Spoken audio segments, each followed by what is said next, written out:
Everyone always told me a fox call sounds like a woman screaming.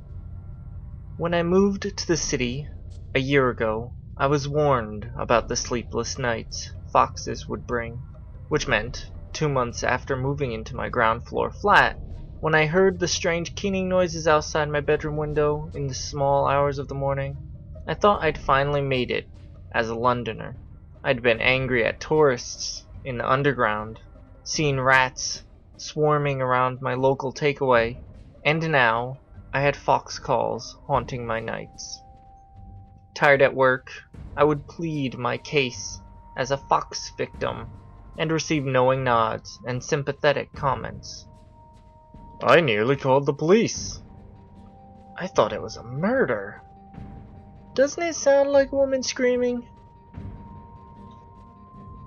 A few weeks ago, as I lay in the oppressive dark of 3 a.m., listening to the wails from underneath my window, I thought about those comments. I tried to imagine that the sounds I was hearing came from a woman screaming, but couldn't get the sound and the description to match. There was something distinctly not human about the sound. No one could mistake it for a woman. I decided to research fox calls and spent my last weekend listening to endless videos on YouTube.